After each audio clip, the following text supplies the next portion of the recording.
어떤 사람이 넓은 사막에서 정처 없이 방황하며 길을 걷고 있었습니다. 그런데 가지고 있는 물이 다 떨어지는 것을 알고 걱정과 불안이 생기기 시작했습니다. 가지고 있던 물이 다 떨어지기 전에 빨리 오아시스를 찾아야 합니다. 그렇지 않으면 정처 없이 사막에서 결국 목숨을 잃을 수밖에 없는 그런 상황이 된 것입니다. 빨리 물이 있는 오아시스를 찾아야 합니다. 그러다가 사람의 발자국을 발견하게 되었습니다. 그래서 그는 무릎을 치면서 이제 살았다 소리쳤습니다. 이 발자국만 따라가면 분명히 오아시스를 만나게 될 것이다. 이 넓은 사막에서 사람의 발자국이 있다는 것은 그 어느 곳인가 분명히 물이 있고 사람이 있다는 증거다. 그래서 그는 머리를 숙이고 땅만을 쳐다보면서 그 발자국을 계속 따라갔습니다. 그런데 아무리 따라가도 발자국은 끄기 없고 해는 마침내 점점 기울어지고 말았습니다. 캄캄한 밤이 되자 그때서야 그 발자국은 바로 자기 발자국이라는 것을 깨닫게 되었습니다. 자기가 내놓은 발자국을 자기가 되밟아가면서 그 자리를 맴돌고 있었다는 것입니다. 그래서 그는 땅만 쳐다보고 있던 눈을 지켜들고 캄캄한 밤하늘을 비추고 있는 저 하늘을 쳐다보았습니다. 낮에는 보이지 않았던 수많은 별들이 하늘에서 반짝이기 시작했고 그 가운데에 움직이지 않고 방향을 제시하고 있는 북극성을 찾게 되었습니다. 그제서야 별을 보고 그는 제대로 방향을 찾아서 바른 길을 가게 되었습니다.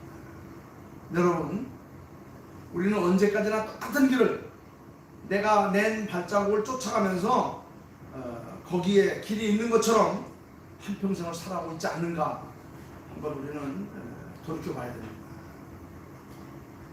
무엇보다도 생각을 한번 바꾸어서 하늘을 쳐다보아야 됩니다. 저 높은 곳에 바로 나의 길을 제시하는 별이 빛나고 있다는 것을 우리가 깨닫는 순간 내 삶은 완전히 변화되고 힘들고 어려운 길을 벗어날 수 있는 그런 방법을 얻게 됩니다.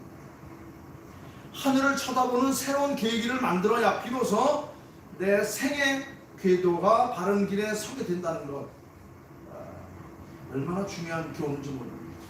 우리는 늘 먹고 사는 문제에만 연연해서 머리를 내다보지도 못하고 머리를 숙이고 바로 발등만 쳐다보면서 늘 그 자리를 맴돌면서 그렇게 살아오고 있습니다. 여행 한번 제대로 못하고 맛있는 거 한번 제대로 먹어보지 못하고 좋은 사람들과 어울려서 행복하고 즐거운 시간 가져보지 못하고 맨날 그 자리에서 맹맹 돌다가 결국 나도 모르게 병들고 늙어서 인생을 끝나는 그런 인생은 아닌가 한번 생각해 봐야 됩니다. 어떤 새로운 변화, 새로운 계기를 만드는 이런 순간이 필요한데 그것은 바로 머리를 들어서 하늘을 쳐다보면 내가 느끼지 못했던 수많은 별들이 반짝이며 내게 방향을 제시해 주고 있다는 겁니다. 우리 인생은 모든 생명체들은 한평생 살아가면서 가장 큰 문제가 있는데 그게 바로 뭐냐? 먹고 사는 문제. 이 먹고 사는 문제, 우리에게 가장 절대적이고 중요한 것처럼 느껴지는 이 먹고 사는 문제, 이것을 어려운 말로 경제라고 해요. 특별히 이 먹는다는 것은 참 심각합니다. 예로부터 우리는 의식주라고 이렇게 배웠어요. 의식주. 우리가 한평생 살아가는 동안 가장 중요한 것은 입고 먹고 자는 것, 이것이 아마 우리 삶의 전부가 다 아닌가 그런 생각이 듭니다. 먹고 입고 자는 것.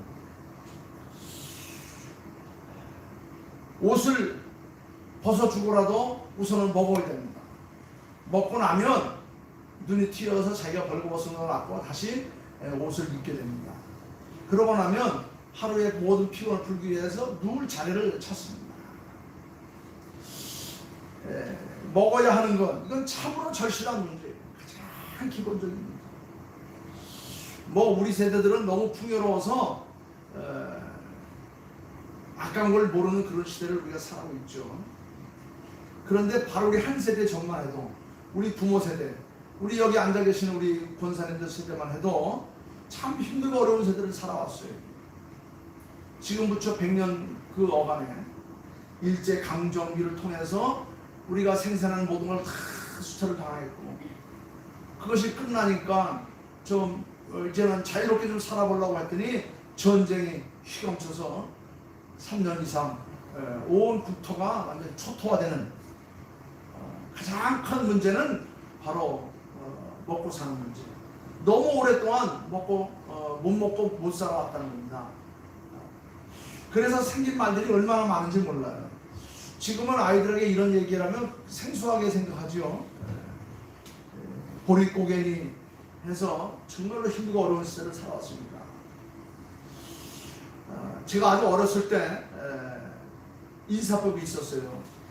어른들을 만나면 하는 인사가 뭡니까? 진지 잡수셨습니까? 진지 잡수셨습니까? 제가 경기도 포천 신음리에 살았는데 거기는 아주 뒤쪽 거지촌이었어요.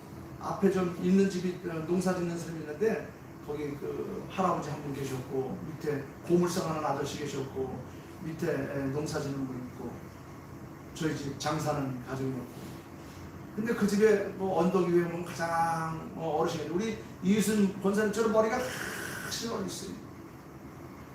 이분을 만나면 우리는 모두가 다 할아버지 진지 드셨어요. 이것이 바로 어른들께 드리는 가장 큰 인사였습니다. 우리가 그렇게 인사하면 그 어르신은 오냐, 너는 밥은 먹었느냐, 이렇게 이야기를 합니다. 이것이 바로 어른들과 아이들의 대화였어요. 그런가 하면 우리가 모든 말에 있어서 뒤에는 먹는 것과 다 연관을 시켰어요. 나이를 물을 때도 너 몇 살 먹었냐, 너 올해 몇 살 먹었느냐. 어려운 일을 당하면 참 애를 많이 먹었다. 얼마나 먹을 것이 없었으면 나이도 먹고 애도 먹고 뭐 전부 다 모든 것이 다 먹는 거로만 다 그렇게 귀결이 됐습니다. 궁금행동을 가리켜서 궁금해 먹었다. 기억이 없다는 말을 잊어먹었다. 심지어는 욕을 할 때도 이 빌어먹을 놈 등등 차오지간 모든 말에는 다 먹는다는 것과 연결이 되어 있어요. 얼마나 먹고 사는 문제가 힘들었으면 그렇게 살아가요. 이게 시대적 방황이에요. 상황의 방황입니다. 지금은 그렇게 얘기하지 않죠. 우리 윗세대만 해도 다 그렇게도 살아왔어요. 가족 구성원을 뭐라고 합니까? 가족 구성원을 식구라고 불렀어요. 한 가정을 책임지고 있는 가장의 입장에서 볼 때는 전부가 다 입으로 보이는 겁니다. 그래서 입 하나 줄인다 이런 얘기하죠. 입 하나 줄인다. 그 식구가 몇 명이라는 것은 입이 몇 개다라는 이야기입니다. 이게 사실 따지고 보면 정말 무서운 얘기예요. 무서운 얘기. 모든 것을 먹는 것으로 보았어요. 그것밖에 보이지 않았고 그것밖에 생각할 수 없었던 그런 시대가 있었습니다. 이제는 먼 이야기처럼 들리겠지만 그런 현실 속에서 우리가 살아서 지금 여기까지 왔습니다. 그렇습니다. 가장 기본적인 게 뭐냐? 먹어야 산다고 하는 것이죠. 그런데 요새는 또 반대로 돼가지고 죽어도 안 먹는 그런 시대가 되었어요. 죽어도 안 먹는 시대. 얼마나 잘 먹었으면 전부 다 비만이 걸려가지고 이제는 다 몸무게 줄인다고 뭐 날씬해진다고 소위 말하는 다이어트 한다고 안 먹어요. 지금 통계에 의하면 우리나라 그 아가씨들의 약 40%가 골다공증이 걸렸답니다. 골다공증. 우리 권사님 어머니들은 골다공증이 뭔지 아시죠? 이 병은 주로 나이 50이 넘어서 폐경기를 맞는 여성들에게 생기는 병인데 이 병이 지금 아가씨들에게 지금 많이 지금 생기고 있다는 겁니다. 왜? 음식을 안 먹어서 이 병이 걸린다는 거예요. 한번 평지에서 넘어지고 또 부러지면 적골이 안 되는 겁니다. 이건 바로 뭐냐? 이건 몸이 병이 된 것이 아니라 뼈가 병이 된 거예요. 뼈가. 음식을 두고도 안 먹어서 병든 것 가지고서 많은 사람들은 건강해달라고 그렇게 염원들을 하고 있다는 겁니다. 이게 참 이게 시대적 참 상황이 아이러니하기도 해요. 언제는 하도 못 먹어서 그냥 전부가 다 먹는 대로 다 계산했고, 지금은 너무 먹어가지고 이제는 살들 뺀다고 그냥. 그렇습니다. 사람이 살아가는데 절대 필요한 요소는 첫째는 뭐냐? 음식이에요. 먹어야 살지 않습니까? 지금도 하루 30세끼는 꼬박꼬박 챙겨 먹지요. 한 끼만 굶겨 보세요. 난리 납니다. 두 번째는 뭐가 있어야 됩니까? 우리는 사람입니다. 만물의 영장입니다. 먹어야 되지만 두 번째는 지식이 있어야 돼요. 그런데 우리는 또 생명체지만 저 만물의 영상보다 다른 게 있습니다. 우리는 영혼이 하나님의 생명으로 지어진 존재들. 그래서 말씀이 있어야 되는 거예요. 좋은 음식을 먹어서 우리가 육신의 건강을 유지합니다. 좋은 지식을 얻어서 우리가 정신의 건강을 유지합니다. 잘못된 지식을 얻으면 인생을 망칠 수가 있어요. 또 좋은 하나님의 말씀을 들어서 우리 영혼이 건강해져야 되는 겁니다. 내 영혼이 잘된 같이 내가 범사에 잘되기 원한다. 이것이 믿는 사람들이 갖는 아주 중요한 교훈이에요. 예로부터 건강한 몸에서 건강한 전신이 난다고 했는데 일리 있는 이야기입니다만 오늘날에는 또 얘기가 뒤집어져서 또 바뀌었어요. 건강한 몸에서 건강한 정신이 나기도 하지만 건강한 정신에서 건강한 몸이 나오기도 하는 겁니다. 건강한 영혼이 있어야 건강한 정신이 있고, 건강한 정신이 있어야 그 철학과 이성이 바로 되어야, 그래야 우리의 삶도 건강해질 수 있는 거예요. 오히려 육신이 병들었기 때문에 정신이 건강해지는 사람들이 많이 있어요. 육신이 병들었기 때문에 바른 신앙을 찾고 바른 인격을 찾고 바른 경건을 찾아서 건강한 영혼을 유지하려고 애쓰는 사람들이 많습니다. 지금 가장 시급한 게 뭐냐면 건강한 영혼이에요. 영혼이 병들면 정신이 병들고, 정신이 병들면 육체가 퇴락하고 마는 거예요. 우리는 개인적으로나 교회적으로나 사회적으로나 얼마든지 그런 경험들을 할 수 있습니다. 오히려 병들어서 정신이 똑바르게 되는 경우들이 많이 있어요. 그러나 영혼이 병들었을 때에는 사상이 병듭니다. 정신이 병들고 보면 육체까지 병들고 되는 것이 많아요. 우리가 종종 건강한 영혼을 찾기 위해서 하나님의 말씀을 묵상하고 기도하고 신앙생활을 하는 사람과 더불어서 이렇게 교제생활을 하는데, 잠시 잠깐 나태해서 이 분위기를 떨어지게 되면 나도 모르게 피폐해집니다. 그것이 얼굴에 나타나고 생활 속에 나타나는 거예요. 신앙생활 잘하던 사람들이 신앙생활 하지 않는 친구들에게 이끌려서 주일날 교회로 올 발걸음을 내줘서 뭐 골프장을 간다든가 낚시를 간다든가 무슨 다른 모임에 한두 주일 빠지다 보면, 전에는 꾸준히 나왔는데 얼마 지나다 보면 나도 모르게 삶이 황폐해지는 거예요. 영혼이 피폐해지는 겁니다. 정신이 박약해지는 겁니다. 그래서 나도 모르게 언젠가 이렇게 영적 침체 상태에 빠지게 되는 거예요. 이럴 때 우리는 항상 하나님의 말씀 가운데 바로 설 수 있는 훈련이 되어 있으면 우리가 살아날 수가 있어요. 꺼져가는 심지에 기름을 부으면 다시 살아나듯이 우리의 이 사상과 이 생활들이 피폐해지고 세상에 물들어가게 되면 각박해져요. 여기에 하나님의 말씀을 듣고 하나님의 말씀을 우리가 듣는 사람과 더불어 생활하다 보면 다시 살아날 수 있는 겁니다. 여러분, 모든 생활 중에서 가장 우선적으로 해야 될 게 뭐냐? 바로 내 영혼이 사는 것이고 정신이 사는 것입니다. 그러면 건강한 생활대로 살아갈 수가 있어요. 여러분, 영양실조가 뭡니까? 안 먹으면 영양실조가 되는 거예요. 육신도 그렇고 정신도 그렇고 영혼도 같은 거예요. 자기 몸 병드는 것은 알았지만 영이 병들어서 어느 사이에 마음이 황폐해지고 비틀거리고 썩어져 가는 거 모르는 것이 우리 인생들이에요. 그래서 예수님께서는 아주 강하게 우리에게 강조하시면서 말씀하셨습니다. 그리고 그 증거를 직접 우리에게 보여주셨어요. 우리 예수님께서 광야에서 40일간 금식기도 하셨죠. 심히 두렵고 배고팠을 것입니다. 모든 것이 다 떡으로만 보이는 그런 상황이었을 거예요. 주변에는 모든 돌들도 다 떡으로만 보였을 것입니다. 아마 환상이 보였을 것입니다. 이상이 보였을 것입니다. 그 절박한 순간에 예수님께서는 뭐라고 말씀하셨습니까? 사람이 떡으로만 사는 것이 아니고 하나님의 입으로 나오는 모든 말씀으로 산다고 그랬어요. 여러분 40일을 굶으신 그 극한의 상황에서도 예수님께서 먼저 생각해낸 것이 하나님의 말씀이었어요. 비록 주변에 보이는 것들이 다 떡덩이로 보였지만 예수님께서는 그 극한 상황을 이기기 위해서는 정신을 번쩍 차리고 생각해낸 것이 하나님의 말씀. 이것을 잊지 말아야 됩니다. 말씀이 절대적인 것입니다. 충신열사는 어떠한 상황 가운데서도 하나님을 생각하고 나라를 위해서 생각할 때 흔들리지 않습니다. 공부하는 학생들은 내가 갈 길이 무엇인가를 바로 세우면 그 어떤 유혹이 있어도 어떤 상황이 있어도 흔들리지 않고 그 길을 갈 수 있습니다. 신앙인들은 어떤 상황과 여건 가운데서도 유혹받지 않고 살아갈 수 있는 것은 하나님께 내게 주신 말씀을 생각해낼 때에 그 길을 갈 수가 있는 거예요. 그런데 그것을 잃어버리게 되면 옆으로 다 흩어지게 되고 다 망하고 마는 겁니다. 말씀입니다. 신앙생활하는데 가장 기본적인 것이 하나님의 말씀. 이것이 없이는 내 영이 살아날 수 없고, 이것이 없이는 내 정신이 살아날 수 없고, 이것이 없이는 내 육체도 생활도 삶도 인격도 신앙도 다 살아날 수가 없는 거예요. 이 원리를 인정하고 그 안에서 살아가는 겁니다. 오늘 우리가 함께 읽었던 이 이야기는 아모스 선지자 당시의 이야기예요.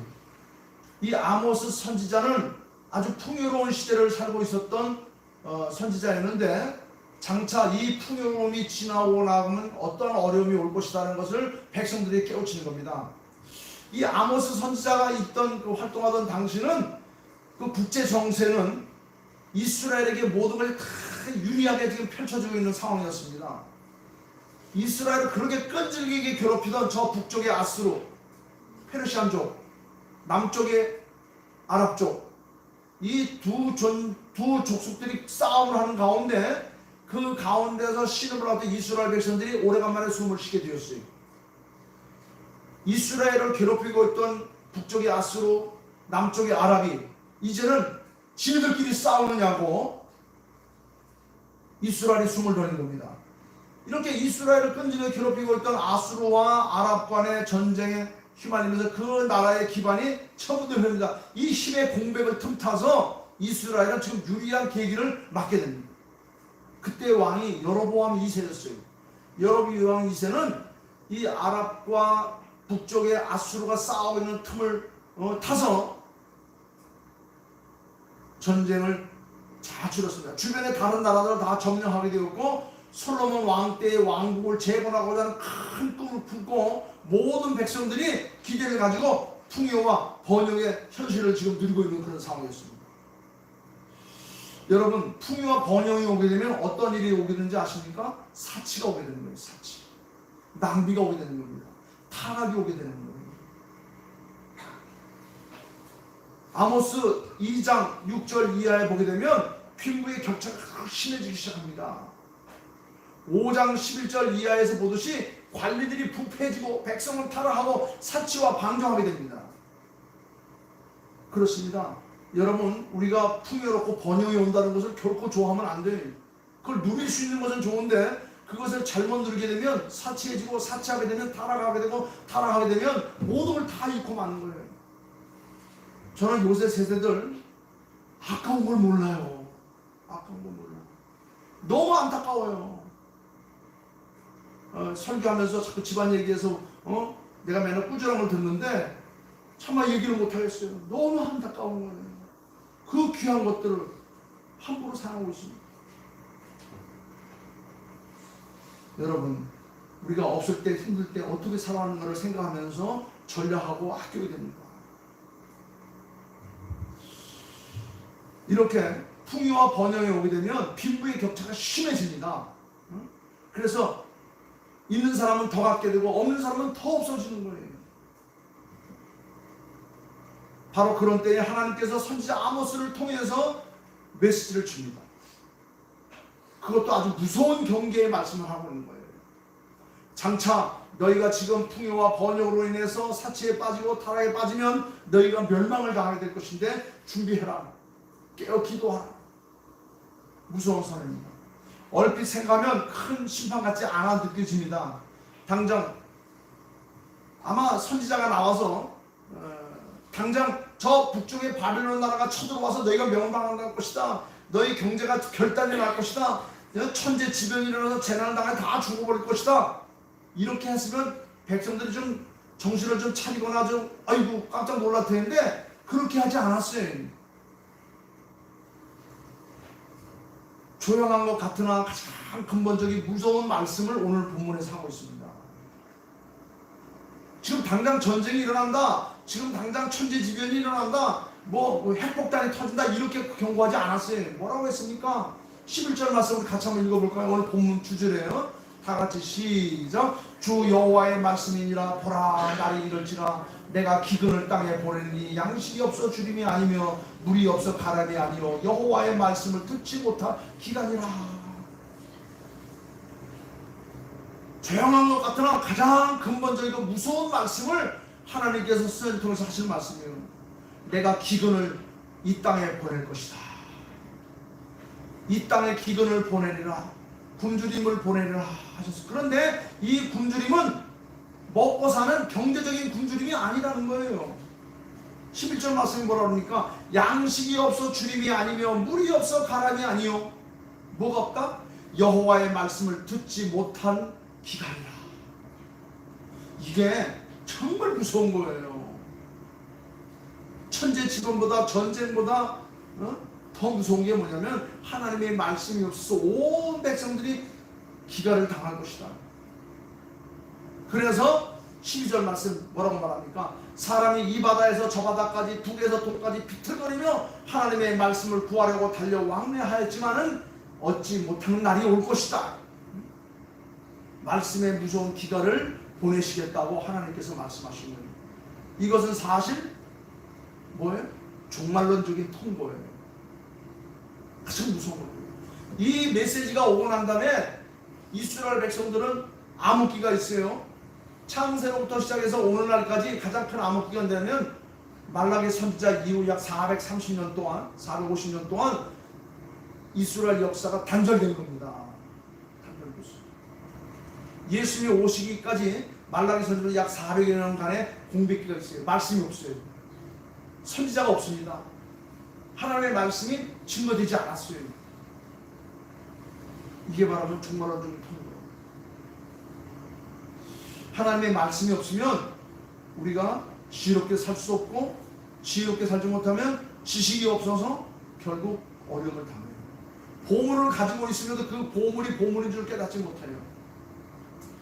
지금은 이제 아프리카에 많은 그 깨우친 복음의 전사들이 들어가서 아프리카에 곳곳에 교회를 세우고 아프리카 문화를 개발시키고 있는데 지금부터 100년 전만 해도 아프리카는 정말 짐승들만 사는 그런 버려진 불모지였어요.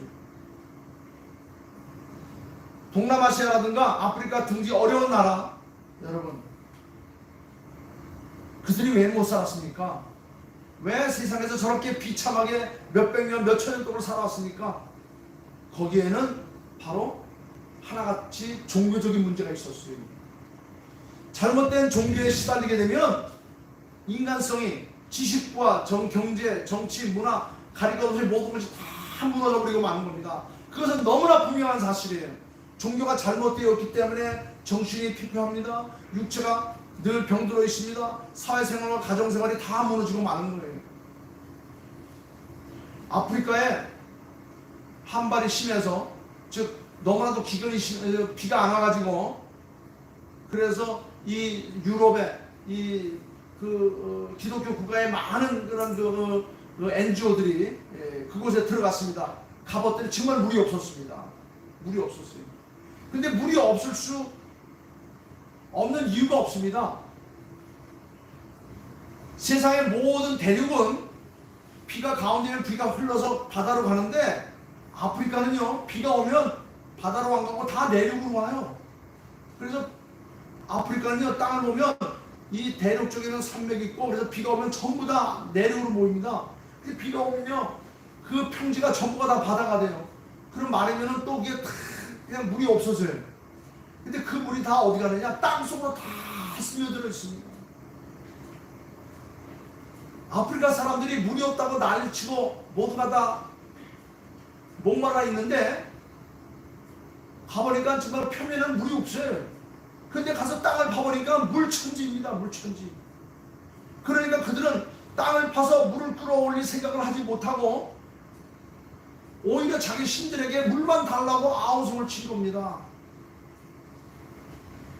지금은 기독교 국가들에서 저 아프리카에 들어가서 가장 큰 운동을 무슨 운동을 하죠? 우물 파주기 운동이에요. 우물 파주기. 제가 나온 고등학교 우리 신호에서도 우물 파주기 운동을 1년에 몇 차례씩 합니다. 우물 파주기 운동을 해서 여러 마을에 우물을 파줬습니다. 그래서 이제는 그 우물물로 물도 먹고 농사도 짓고 잘 살게 되었어요. 여러분, 우물 하나 팔 생각을 못합니다. 왜 그랬습니까? 그저 자기들의 우상 앞에서 물만 달라고 빌기만 했지 물을 얻기 위해서 땅을 팔 생각은 전혀 못했어요. 왜? 지혜가 없어서, 경험이 없어서. 이것이 바로 하늘이 주는 재앙입니다. 그러니까 가만히 앉아서 죽자라는 생각뿐이 한 게 없어요. 이렇듯 종교의 문제가 얼마나 심각한지 모릅니다. 여러분, 하나님의 말씀이 끊어지면 지금 있는 부귀 영화는 아무것도 아닙니다. 다 사라지고 마는 겁니다. 하나님의 말씀이 들려지지 않는 순간, 하나님의 말씀이 떠난 순간 건설이나 번영은 하루아침에 다 사라지고 마는 겁니다. 지금 세상의 모든 물들이 다 어디 있는지 아십니까? 사막 밑에 다 저장되어 있어요. 사막 밑에 저장되어 있어요. 가장 우리가 심각한 건 뭐냐면 말씀이 들려지지 않을 때 가장 어려운 거예요. 가르침이 없을 때 가장 힘들고 어려웁니다. 우리는 가르침을 통해서 깨우침을 얻고 그 깨우침을 통해서 새로운 방도의 길을 찾아 나가는 거예요. 그래서 교육을 하는 겁니다. 그래서 학교에서 가르치는 거예요. 여러분, 말씀이 들리지 않을 때 가장 힘든 거예요. 두 번째는 뭐냐? 말씀이 믿어지지 않을 때 문제가 발생하는 겁니다. 말씀이 들려지지 않고 선지자가 떠나진 것도 문제지만은 가장 불행한 것은 교회까지 나와 앉아 있으면서도 하나님의 말씀을 듣지 못한다고 한다면 이게 문제가 큰 거예요. 정말 불쌍한 사람입니다. 말씀이 들려지기는 하는데 그 들려지는 말씀이 믿어지지 않는 거예요. 안 믿어지는 겁니다. 학교에서 선생님이 아무리 가르쳐도 학생이 그것을 받아들이지 못하고 깨우치지 못하는데 문제가 있는 거예요. 또 한 가지는 뭐냐? 듣기는 들어도 나를 향한 말씀으로 들리지 않고 꼭 다른 사람을 향한 말씀으로만 들려진다는 거예요. 응? 설교를 하다 보면 어떤 때 킥킥대고 웃어요. 여기서 다 보이는데 내가 말하니까 이거 당신 들으라고 하는 소리야. 아니야, 당신 들으라고 하는 소리야.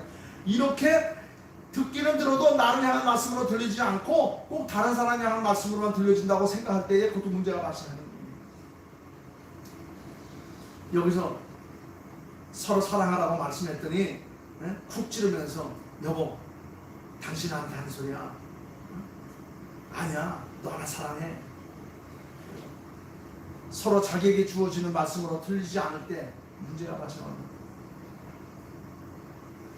말씀을 들으면서 또 이 말씀은 우리 며느리가 와서 들어야 되는데, 아니야, 이 말씀은 지금 우리 남편이 와서 들어야 되는데, 이 누가 들어야 되는데 하고 전부 다른 사람이 하는 말씀으로만 들려진다고 한다면 이것도 참 문제인 겁니다. 여러분, 성경에 보면 수없이 많은 선지자들이 이 땅에 왔다 갔어요. 하나님께서는 선지자를 통해서 우리에게 말씀을 주십니다. 선지자들에게 가서 전하라. 듣든지 듣지 아니하든지 전하라. 그래야 선지자가 이 땅에 있음을 알려라. 이것이 마지막 소망이다. 지금 강단에 주의 종이 있다는 것, 이것이 바로 희망이다. 선지자가 있다는 것을 알려라. 선지자가 떠나면 모든 것이 끝난다. 여러분, 아까도 말씀드렸지만 이스라엘이 절박한 어려움을 겪었을 때가 언제냐면 말라기 선지자 이후부터 예수님이 오기까지입니다. 이 400년 동안 이스라엘은 선지자가 없었어요. 선지자가 없는 시기입니다. 그때 말씀이 끊겼습니다. 이때가 이스라엘 역사상 가장 무서운 암흑기였어요. 그렇습니다. 당장 온 백성이 하나님의 말씀을 듣지 않는다고 할지라도 여러분 우선 어디엔가는 말씀이 있어야 하는 겁니다. 바른 말씀이 증거되어야 되는 거예요. 어딘가에 선지자가 있어야 구원이 있는 겁니다. 말씀이 떠나면 안 되는 겁니다. 그래서 성경은 말합니다. 에스겔 2장 5절 말씀 보니까 듣든지 아니 듣든지 그들 가운데 선지자가 있는 줄을 알리라. 하나님의 말씀이 아직 떠나지 않았음을 알리라고 계속해서 제초하는 겁니다. 하나님께서 우리에게 풍요를 주실 때 우리가 그 풍요를 지키기 위해서 더욱더 경건한 마음과 삶과 자세를 지켜야 되는데 인간의 삶에는 그렇지 않아요. 부유와 풍요가 오면 사치가 옵니다. 사치가 오면 타락이 옵니다. 타락이 오게 되면 모든 사람들이 힘들어서 아우성 치고 난리 법석 치고 폭동이 일어나는 거예요. 말씀이 없음, 즉 다시 말하면 하나님 말씀이 떠나고 말씀을 등한히 여김으로 오는 그 엄청난 멸망과 파멸, 부정과 부패, 비리, 부도덕의 원인이 어디 있다고 생각합니까?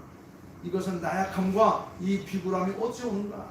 바로 말씀에 충만함이 없을 때, 그 말씀이 빈곤할 때 오는 겁니다.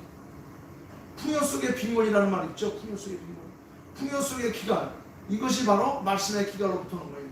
그래서 예수님은 다시 한번 우리에게 힘주어 말하는 겁니다.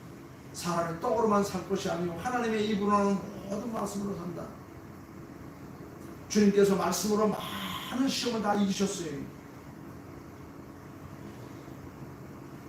칼빈이 종교개혁을 일으키면서 핍박과 고통을 당하면서도 끝까지 개혁을 할 수 있었던 가장 큰 힘이 뭐냐면 하나님의 말씀이었어요. 내가 이 개혁을 하면서 종교개혁을 일으키면서 어떤 환난과 역경이 다가와도 내겐 참다운 소망이 있다. 하나님의 말씀입니다. 그건 뭐라는 거냐면 생각한데 현재의 고난은 장차 나에게 주어질 영광과는 촉히 비교할 수 없기 때문에 현재의 고난도 내가 이길 수 있다.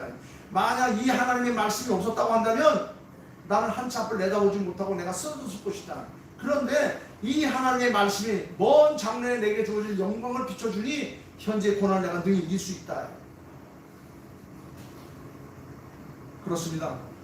우리가 하나님의 말씀을 얼마나 사랑하고 있는가, 얼마나 절실히 생각하고 있는가, 우리의 마음의 초점을 여기에 맞출 때 비로소 우리의 영혼이 윤택하게 되고 건강하게 되고 복소를 주게 됩니다. 그래서 우리의 미래가 보이는 겁니다.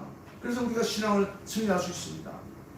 오늘 이 말씀을 보게 되면 이 바로 앞에 7장부터 보세요. 7장 1절부터 보면 이제 장차 하나님의 말씀이 없음으로 말미암아 너희의 그 풍요로움과 그 참 부요함이 메뚜기가 와서 다 먹어버릴 것이고, 둘째로 불이 나서 다 타버릴 것이고, 하나님께서 줄을 당겨서 심판의 줄을 당길 것이고, 여기 쭉 그런 그 심판의 내용들이 나타납니다.